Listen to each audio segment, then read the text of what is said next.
आइए आज हम चर्चा करेंगे योग के इतिहास के बारे में। योग किस प्रकार से मनुष्य के जीवन में भगवान शंकर का दिया हुआ ज्ञान, माता पार्वती को यह किस प्रकार से मनुष्य के जीवन में आया वरदान के रूप में। एक बार की बात है, कहा जाता है हिमालय में भगवान शंकर बैठे हुए थे। माता पार्वती प्रश्न पूछती है भगवान शंकर से, हे भगवान, मनुष्य ने मनुष्य रूप धारण कर लिया, यह जन्म और मृत्यु के चक्कर में भी फंस गया है। अगर कोई जन्म और मृत्यु से मुक्ति चाहे तो किस प्रकार से मिल सकती है। भगवान शंकर ने कहा, योग का ज्ञान। योग का ज्ञान मनुष्य को मुक्ति प्रदान कर सकती है। जो योग करेगा वह मुक्ति को पाएगा। भगवान शंकर ने यह बात कही। माता पार्वती ने भगवान शंकर से आग्रह किया, क्या यह ज्ञान हमें सुनाएंगे। भगवान शंकर ने हंसते हुए मुस्कुराते हुए कहा, जरूर। और भगवान शंकर ने योग के ज्ञान को प्रारंभ किया और सुनाना शुरू किया कि योग क्या है।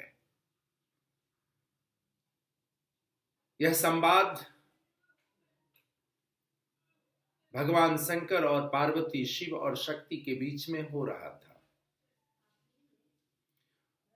और भगवान शिव यह ज्ञान देते जा रहे थे।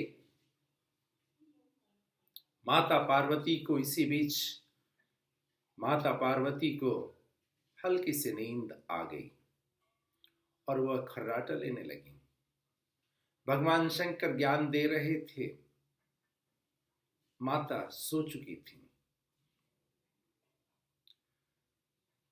और हर बार डायलॉग के बीच में माता पार्वती धीरे से हाँ हाँ का संवाद भी कर रही थी, लेकिन वह नींद में आ चुकी थी। जैसे ही योग का ज्ञान भगवान शंकर ने बंद किया, समाप्त किया, माता पार्वती तो सो रही थी। अचानक माता पार्वती की नींद टूटती है तो माता झेप गई। उसी समय उस चट्टान के नीचे जहां भगवान शंकर बैठे हुए थे, वहां एक मछली थी। वह मछली धीरे से जंप करती है। माता ने आग्रह किया, इस मछली ने आपके सारे ज्ञान को सुना है,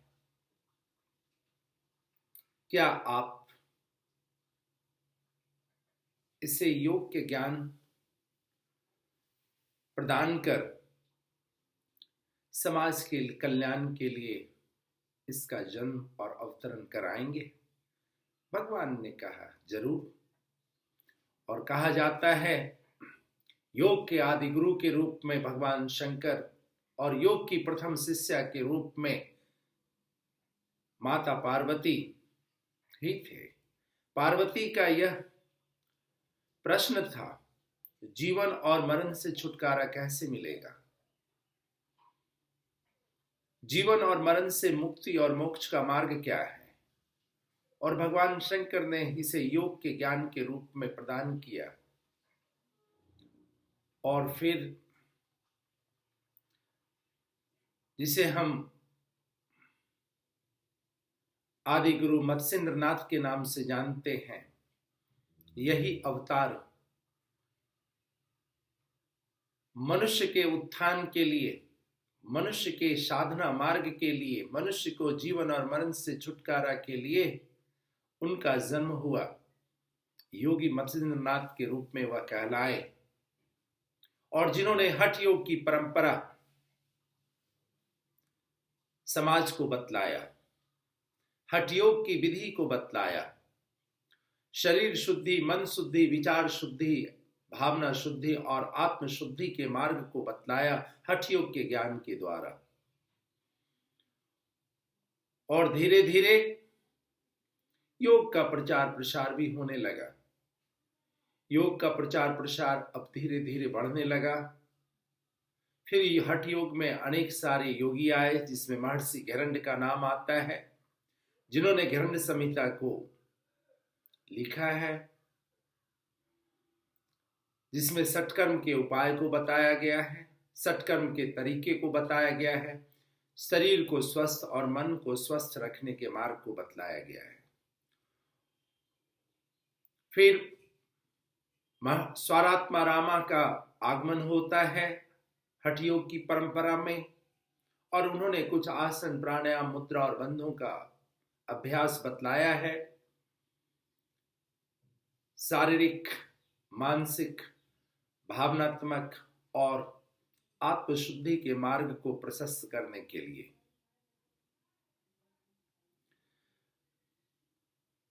योग की सबसे प्राचीन अभ्यास जो है वह हठ योग का अभ्यास है।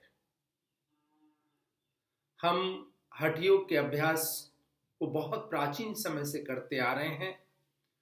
यह योग के प्राचीन ग्रंथों में इसका उल्लेख है। और योग के इतिहास के बारे में अगर आप जानना चाहेंगे तो यह हमारे समझ से वेद से भी पहले है, क्योंकि लोगों का कहना है कि वेद सुना गया है, वेद श्रुति है, वेद के ऋचाओं को लोगों ने सुना है श्रवण इंद्रियों के माध्यम से। तो जब श्रवण इंद्रियों के माध्यम से सुना गया है, इसका मतलब महर्षि, ऋषि, मनीषी, ये सारे लोग ध्यान की अवस्था में होंगे, और ध्यान की अवस्था में ही मनुष्य पराशक्तियों से जुड़ता है, दैविक शक्तियों से जुड़ता है, और वह उस स्पंदन को अनुभव करता है। इसलिए हमारा मानना है योग वेद के पहले भी था। योग का ज्ञान, योग का अभ्यास वेद के पहले मनीषीगण किया करते थे, और धीरे धीरे समाज में विस्तार होता गया, हठ योग की परंपरा का विस्तार होता गया। और हठ योग के बाद फिर आता है राजयोग की परंपरा,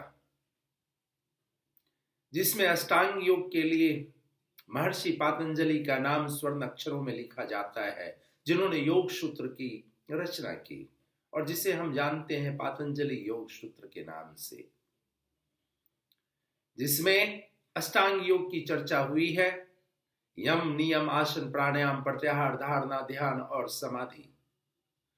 जिसमें यम, नियम, आसन, प्राणायाम जो है यह बहिरंग योग के नाम से जाना जाता है।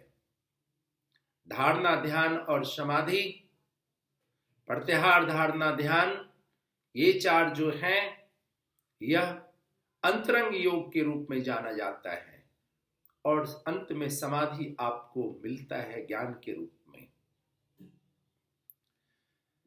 योग के वर्तमान और आधुनिक युग में अगर परिप्रेक्ष्य में देखेंगे तो कृष्ण ने गीता में जो चर्चा की है, यह 4 प्रकार के योगों के बारे में वह मुख्यतः से उन्होंने बतलाया है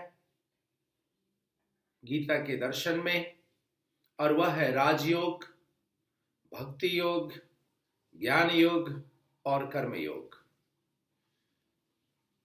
राजयोग का अभ्यास मन को उच्चतम अवस्था में तैयार करना और समाधि का अनुभव करना। भक्ति योग से भावनाओं की शुद्धि करना। ज्ञान योग से अपने स्वयं के बारे में जानना।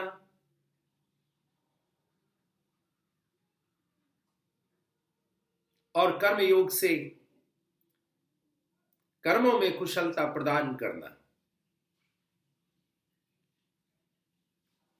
ये 4 योग की चर्चा भगवद गीता में बहुत ही व्यापक रूप से भगवान कृष्ण ने बतलाया है। इसलिए आधुनिक युग में कृष्ण का नाम पूर्ण योगी के रूप में जाना जाता है।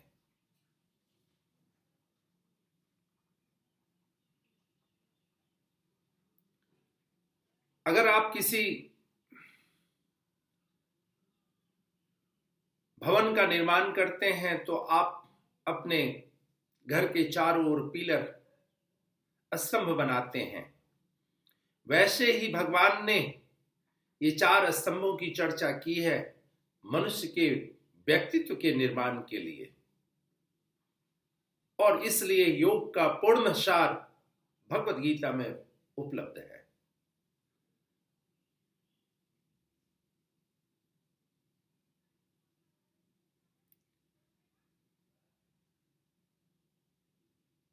ये योग के व्यवहारिक पक्ष हैं, और एक मार्ग आता है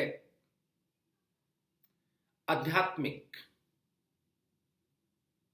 योग के द्वारा आध्यात्मिक उपलब्धियों की जो चर्चा हुई है वह है कुंडलिनी योग में। कुंडलिनी योग में चक्रों की शुद्धि करना, चक्रों को जगाना, प्राण ऊर्जा का विस्तार करना और अपने स्वयं का दर्शन करना, आत्म साक्षात्कार करना और कर्म बंधन से मुक्त होना। इसमें हम कुंडलिनी योग का अभ्यास करते हैं। योग का जो व्यवहारिक पक्ष मनुष्य के जीवन में आता है वह सबसे पहला आता है शरीर को स्वस्थ रखना, मन को स्वस्थ रखना, अपने आप को पूर्ण रूप से स्वस्थ रखना और अपने व्यक्तित्व को समझना, और इसके बाद मनुष्य साधनात्मक अभ्यास के लिए अपने आप को तैयार करता है और फिर वह कुंडलिनी योग को सिद्ध करता है।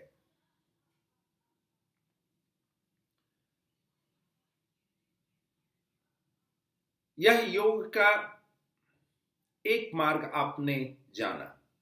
योग का दूसरा पहलू होता है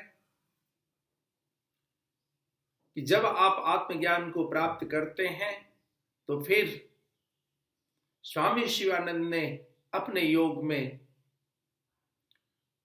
बड़ा अच्छे तरीके से बतलाया है।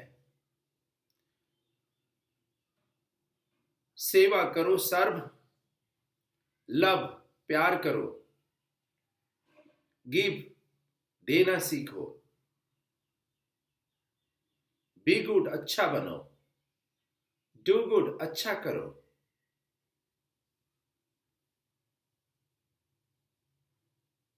फिर ध्यान करो मेडिटेट, और इसके बाद रियलाइज करो। और ये मार्ग जो है आपका सेल्फ रियलाइजेशन का मार्ग है। योग के द्वारा आपने समाधि का अनुभव किया और ये serve love give be good do good meditate and realise से आप कर्म बंधन से मुक्त होते हैं, और यही योग की पूर्णता है, यही योग का परम उपलब्धि है, यही योग का परम उद्देश्य है, जीवन में पूर्णता को प्राप्त करना। आइए हम विदा लेते हैं। डॉक्टर राजेश कुमार सन्यासी भार्गव, फिर हम आपसे मिलेंगे योग की चर्चा में।